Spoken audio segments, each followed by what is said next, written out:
30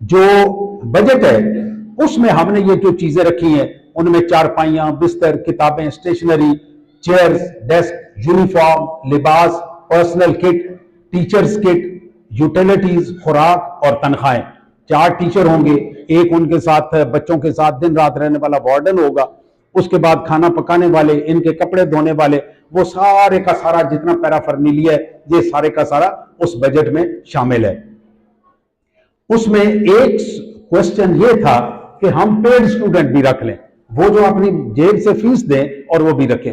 اس کے اوپر ہمارے بورڈ آف ڈائریکٹرز نے میٹنگ کی اور اس کو ہم نے بڑی ڈیٹیل میں ڈسکس کیا اور یہ فیصلہ کیا کہ ہم پہلی کلاس میں پیڈ اسٹوڈنٹ نہ رکھیں.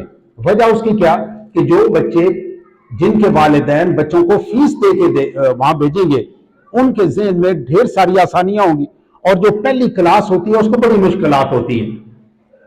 کئی چیزیں ہم کر رہے ہیں ہمیں اس وقت نہیں معلوم، جب کرنے لگیں گے تو شروع پتہ چلے گا فلانی شہر رہ گئی، تو جنہوں نے پیسے دیے وہ ڈیمانڈ کریں گے کہ جی ہمارے بچوں کو تو فلانی چیز نہیں مل رہی. تو اس لیے ہم نے سوچا ہے کہ پہلی کلاس میں پیڈ اسٹوڈنٹس نہ رکھے جائیں، ان کو اسی طرح پڑھایا جائے. اگلے سال میں انشاءاللہ جو پیڈ اسٹوڈنٹ ہوں گے وہ آتے ہیں تو ان کی جو انکم ہوگی وہ باقی بچوں کے اوپر استعمال ہونی شروع ہو جائے گی. اس کے بعد میرے پیارے دوستو، ہم نے جو بجٹ بنایا اس بجٹ میں یہ جو فکس خرچے ہیں یہ نکالنے کے بعد ایک بچے پہ تقریباً 40,000 روپیہ مہینے کا خرچ آ رہا ہے. یہ پہلے سال کا ہے. جیسے جیسے کلاس آگے بڑھے گی یہ کم ہوتا جائے گا. آج 15 سٹوڈنٹ ہیں، اگلی دفعہ 30 ہو جائیں گے، ٹیچر اتنے ہی رہنے تو ان پہ تقسیم ہو جائے گا سارے کا سارا. اس وقت ہماری الحمدللہ الطافیہ فاؤنڈیشن کی طرف سے مسجد کی تعمیر کا ایک مرحلہ مکمل ہو گیا. وہ ہال ہے 60x80 کا، اس کے اندر ہم 20 چارپائیاں لگائیں گے. یہ بچے ادھر ہی رہیں گے.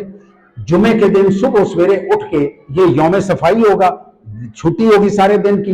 یہ بچے اپنی چارپائیاں اپنے بستر وغیرہ سنبھالیں گے، اس جگہ کی صفائی کریں گے، چارپائیاں کھڑی کر دیں گے، ہم جمعہ پڑھیں گے. جمعہ پڑھنے کے بعد یہ بچے اپنی چارپائیاں دوبارہ ڈال لیں گے اور پھر اپنی پڑھائی میں مشغول ہو جائیں گے. ہم نے جمعہ کے دن الطافیہ فاؤنڈیشن کی طرف سے ایک دسترخوان کا اہتمام کیا ہوا ہے. تقریباً اس کو 3 سال ہو گئے. ہر جمعہ کو، یہ جو ابھی جمعہ گزرا ہے اس جمعے کو بھی ہمارے پاس 350 سے 400 مرد، عورتیں، خواتین اور رائی مسافر یہ الحمدللہ ہر جمعے کو کھانا کھاتے ہیں. تقریباً 400، 350 سے 400 کے درمیان اتنے لوگ ہمارے پاس کھانا کھاتے ہیں. اس کے بعد آگے بچوں کے لیے 11 ٹوائلٹ اور واش روم، نہانے کا انتظام یہ مکمل ہے تاکہ بچوں کو نہانے کے لیے دائیں بائیں نہ جانا پڑے اور لائن میں نہ لگنا پڑے. 11 جو واش روم ہے یہ ہمارے سرکاری حساب کتاب کے مطابق تقریباً 400 بندوں کے لیے 11 کافی ہوتے ہیں. لیکن ہم نے یہ 11 جو ہیں یہ 400 بچوں کے لیے نہیں بنائے. اس وقت تو 15 بچے ہیں، باقی سٹاف وغیرہ ملا کے یہ زیادہ سے زیادہ 25 یا 30 لوگ ہو جائیں گے. اور انشاءاللہ یہ بڑی نہانے کا بھی وہیں پہ انتظام. ہم نے ایک چھوٹا سا سلوگن دی ہے، غور سے سنیے. وہ سلوگن کیا ہے؟ 10 روپے میں ایک یتیم کی کفالت. تو وہ 10 روپے میں ایک یتیم کی کفالت کیسی ہے؟ ہمارے جو بورڈ کے ممبر ہیں ان میں ایک ہیں پروفیسر عطا مینا صاحب. انہوں نے ساری عمر کامرس پڑھائی ہے، تو وہ کامرس پڑھانے کی وجہ سے انہیں ان چیزوں کا تجربہ ہے. یہ حساب کتاب کیا گیا کہ اگر ہم 20,000 لوگوں کو اپنا ممبر بنا لیں اور 20,000 بندے روزانہ 10 روپے نکالتے جائیں تو ہمیں کسی چندہ مہم کی، کہیں سے کسی مدد کی کوئی ضرورت نہیں ہے. تو وہ ہم نے مہم شروع کی ہوئی ہے اور ابھی ہم اس کے لیے کوائن باکسز مختلف جگہوں پہ رکھوا رہے ہیں اور جن کی وجہ سے کچھ نہ کچھ آمدن آتی جا رہی ہے. ہم اس سلسلے کو آگے بڑھاتے جا رہے ہیں. اب تک پچھلے 3.5 سال میں ہم 2.5 کروڑ روپیہ الحمدللہ خرچ کر چکے ہیں. 2.5 کروڑ روپیہ الحمدللہ ثم الحمدللہ یہاں تک ہم پہنچ چکے ہیں اور امید یہ ہے کہ اس سے ہم آگے چلیں گے. ہمارے جو بورڈ آف ڈائریکٹرز ہے اس میں بندہ ناچیز آپ کے سامنے موجود الطاف محمود، میں اس کا سی ای او ہوں، اور پروفیسر عطا مینا صاحب جو ریٹائرڈ پروفیسر ہیں وہ جناب ہمارے بورڈ آف ڈائریکٹر کے پہلے ممبر ہیں. ان کے بعد احمد رضا خان صاحب گجرانوالہ سے ہیں. یہ بیچلر آف کامرس کیا ہوا ہے. گجرانوالہ میں ان کی انکم ٹیکس کی بڑی فرم ہے, یہ اس کو چلا رہے ہیں. اور یہ بھی ہمارے بورڈ آف ڈائریکٹر. پروفیسر ملک شوکت علی شاہ یہ ڈی او بھی رہے اور سی او بھی رہے. یہ M S C statistics, M S C mathematics, M A Punjabi, M A Urdu, 4 M A انہوں نے کیا ہوا ہے. یہ بھی ہمارے بورڈ آف ڈائریکٹرز کے ممبر ہیں. اس کے بعد پروفیسر حیات قادر صاحب, یہ ایم فل انگلش ہے اور آج کل گجرات میں انگلش کے پروفیسر ہے. یہ ہمارے بورڈ کے ممبر ہے. میرا بیٹا حسن محمود ہاشمی آج کل انگلینڈ میں پی ایچ ڈی کر رہا ہے, پہلا سیمیسٹر اس نے کلیئر کر لیا ہے. تو یہ پروجیکٹ مینجمنٹ میں کر رہا ہے. تو پروجیکٹ مینجمنٹ میں یہ ابھی 6 مہینے ہو گئے اس کو انگلینڈ گئے ہوئے. اس سے پہلے ہماری کنسٹرکشن کا جتنا بھی حساب کتاب تھا وہ اس کے پاس تھا. تو یہ بھی ہمارے بورڈ آف ڈائریکٹر کا ممبر ہے. تو یہ ساری کی ساری چیزیں میں آپ کو بتانا چاہتا تھا, میں نے آپ کو بتا لی. خطاب کا جو میرا تھوڑا سا ٹائم رہ گیا اس میں ایک چیز آپ کو اور بتا کے پھر آپ سے میں گزارش کروں گا کہ جو باتیں میں نے کی ہیں اس کے متعلق آپ کے ذہن میں کوئی سوال ہو جو میں کور نہ کر سکا ہوں یا آپ کو کلیریفیکیشن چاہیے ہو تو آپ اس کی بات کر لیں. تو وہ جو بات میں کرنا چاہ رہا ہوں وہ یہ ہے, بڑا پروجیکٹ ہے. آپ سے جو اپیل ہے وہ چندے کی نہیں ہے. پہلے اپنے دماغ سے یہ نکال دیجئے کہ میں ابھی آپ سے کہوں گا چندہ ڈالے. چندے کی اپیل نہیں ہے. اپیل جو ہے وہ یہ ہے کہ ہم نے انشاءاللہ اللہ خیر خیریت رکھے فیصلہ کیا ہے کہ مئی میں کلاس بٹھائیں. اب مئی میں کلاس بٹھانے کے لیے ہمیں بچے چاہیے. ابھی چونکہ پہلا سال ہے, پبلسٹی اتنی نہیں ہے, مجھے نہیں معلوم کہ ہم اتنے بچے اکٹھے کر سکیں گے یا نہیں کر سکیں گے. آپ سے ہماری گزارش ہے کہ بچے ہم نے لینے 4تھی کلاس میں. وہ بچہ جو یتیم ہو, ارریسپیکٹو وہ کس مسلک کا ہے, پاکستانی ہونا چاہیے. فارم بے اس کا ساتھ ہونا چاہیے. وہ ہم بھجوا دیں گے, میں رحمت شاہ کے پاس وہ بھجوا دوں. ہماری ویب سائٹ بھی بن رہی ہے, مجھے امید ہے رمضان کے دوران ہماری ویب سائٹ بھی لانچ ہو جائے گی. اس کے اوپر وہ فارم جو ایڈمیشن کا ہے وہ موجود ہے.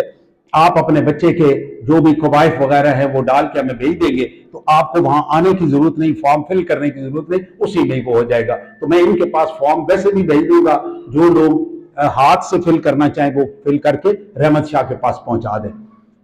بچوں کے لیے جو کرائٹیریا ہے وہ یہ ہے, نمبر 1 3 جماعت پاس ہو. نمبر 2 ان کی عمر 9 سے 12 سال کے درمیان ہو. نمبر 3 میڈیکلی ان میں کوئی بڑا نقص نہ ہو, کیونکہ ہم نے کیڈٹ کالج میں لے کے جانا ہے تو کیڈٹ کالج میں جانے کے لیے بچوں کا میڈیکلی فٹ ہونا ضروری ہے. جو لوگ یہ چاہتے ہیں کہ ہم نے کیڈٹ کالج میں بچہ نہیں پہنچانا, بہت سارے لوگ ہیں میرے پاس, انہوں نے رابطہ کیا ہے کہ ہم اپنے بچے کو کیڈٹ کالج میں نہیں بھیجنا چاہتے, ہم یہ چاہتے ہیں کہ وہ بچہ آپ کے پاس ایف ایس سی کرے. ایسے بھی بچے ہوں گے تو ایسے بچے بھی آپ دیں. وہ ہمیں معلوم ہوگا کہ یہ بچہ کیڈٹ کالج میں نہیں جانا چاہتا, اس کے لیے ہم ایف ایس سی پری جو میں نے بتا دیا ہم اس لائن پہ لگائیں گے. تو یہ کرائٹیریا میں دوبارہ بتا دیتا ہوں. نمبر 1 بچہ 3 جماعت پاس ہونا چاہیے. نمبر 2 اس کی عمر 9 سے 12 سال کے درمیان ہونی چاہیے. نمبر 3 میڈیکلی اس میں بڑا کوئی نقص نہیں ہونا چاہیے. یہ 3 چیزیں ہو گئی. اس کے علاوہ آخری شرط کہ وہ پاکستانی ہونا چاہیے. پاکستان کے باہر کا بچہ نہیں لے سکتے, نہ ہم لیں گے. تو یہ ہم نے رجسٹریشن بھی کروا لی, یہ سارے کا سارا میں نے کر دیا. اب آپ میں سے کوئی صاحب کوئی سوال کرنا چاہیں, کوئی چیز پوچھنا چاہیں تو یو آر ویلکم.